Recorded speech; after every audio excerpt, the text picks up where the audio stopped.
زمن جميل كان فيه سمونا، كانت به أمجادنا تتوالى، كانت عزائم أمتي خفاقة، والله أكبر في السماء تتعالى، والله أكبر في السماء تتعالى. نسأل الله جل وعلا أن يحفظ مصرنا وأن يملأ بلدنا بالخير والبركة وبنور القرآن وبنور الإيمان وبهدي النبي العدنان صلى الله عليه وسلم.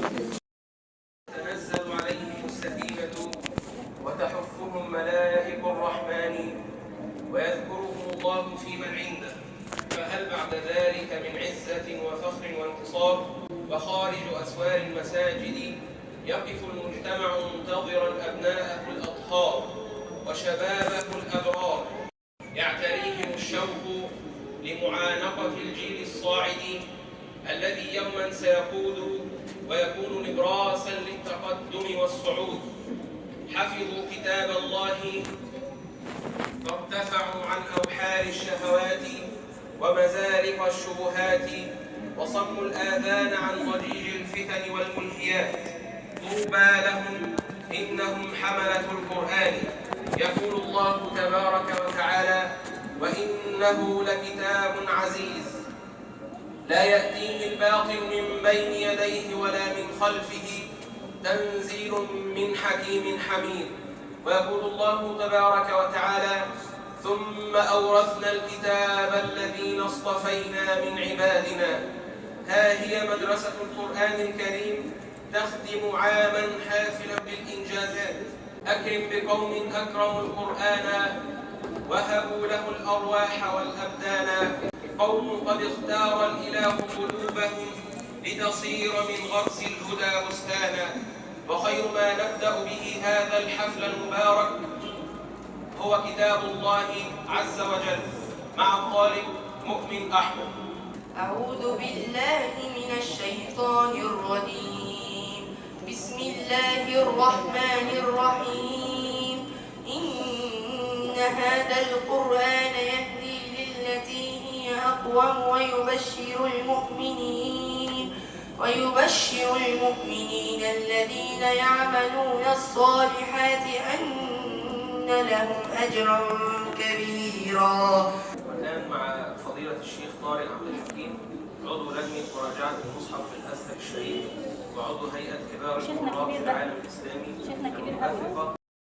كل مؤلف إذا ألف كتابا أو دبج خطابا اعتذر في مقدمته إذ خالف صوابا، إلا الله فإنه تحدى فقال سبحانه: ذلك الكتاب لا ريب فيه هدى للمتقين.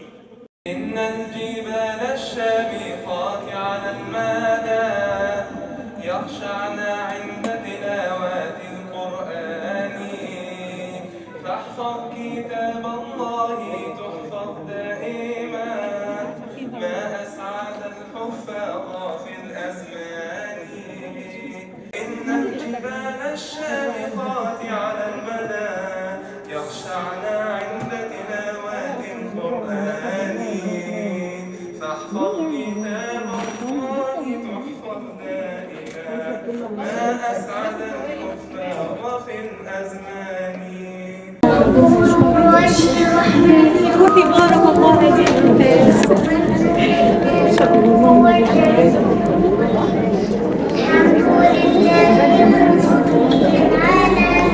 بفضل الله تعالى احنا معانا حوالي 13 فرع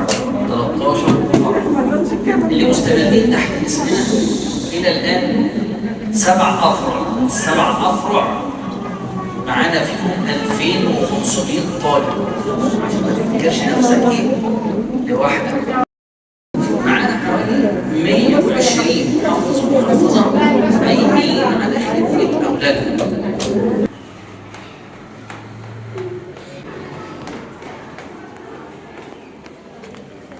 دلوقتي بقى هفتح الشنط دي، واحدة بتاعت أختي وواحدة بتاعتي. يلا نشوف ايه اللي في بتاعتي. اولا هنبدأ بايه؟ بالاساسي اللي مش عاوزة غيره. اول حاجة كاتبين آية قرآنية: قل بفضل الله وبرحمته فبذلك فليفرحوا هو خير مما يجمعون. قال رسول الله صلى الله عليه وسلم: قال لصاحب القرآن: اقرأ وارتقي ورتل كما كنت ترتل في الدنيا، فإن منزلتك عند آخر آية تقرأها. يسر مدرسة القرآن الكريم ويسعدها في هذا اليوم المبارك أن تفرح بابنتها الغالية روضة عبد الستار وتقدير امتياز. أنا جبت ممتاز. كما يسرها أن تتوجه بشكر خاص لولي أمر الطالبة الأب والأم على جهدهما وحرصهما على تعليم ابنتهما كتاب الله وسنة نبيه. ومكتوب هنا: مشرف الحلقات الشيخ عاصم جمعة، مدير عام المدرسة الشيخ محمد الجبلاوي، مؤسس ومدير مدرسة القرآن الكريم بجميع أفرعها. المشرف العام على الحلقات الشيخ طارق عبد الحكيم، عضو لجنة المصحف بالأزهر الشريف. ودي كده الشهادة بتاعتي، وبعديها المقلمة، مثلا الأقلام، أساتيك والحاجات. وبقى المسطرة دي. وكده بقى عندي 2 نفس الحجم ونفس الألوان. كده بقى عندي 2، واحدة معجبتها لي وواحدة مستيامها في الدار.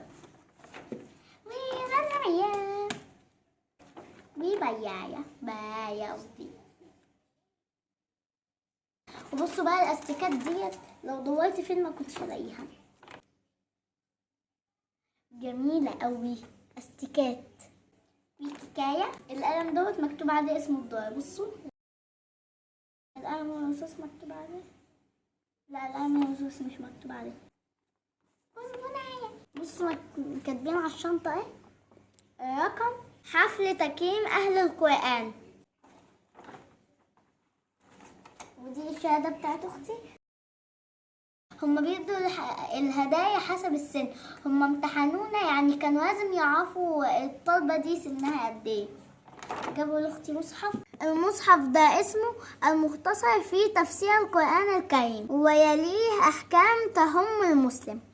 يعني بنفتحه كده نلاقي الصفحة والتفسير، ونفتحه كده من بداية هنا كل الحاجات دي أحكام. وادوها كمان دفتر شكله حلو قوي، وكمان يعني فيها حاجات جميلة قوي، فيه فواصل كده. شايفين الخام ديت كده؟ وشكله يعني متقسم على 3 أو على 4، حاجة زي كده يعني. وبيدونا بقى اللي هي ايه التمرينات ومعرفش ايه والحاجات ديت يعني. يا بختك بقى، يا ريتني ابقى مكانك عشان الكشكول ده. مكتوب بقى فيه مهارات تحفيزية والاستيقاظ مبكرا وقرأ قليلا كل يوم. ومكتوب فيه حاجات تانية كتير، وفيها بقى كيكة وبونبوني. وسلموها قلم رصاص وقلم جاف. والقلم الجاف مكتوب عليه برضو اسم الدار والعنوان والرقم بتاعه، والقلم رصاص سنون. وكده خلصنا الفيديو، واشوفكم في فيديو جديد. مع السلامة.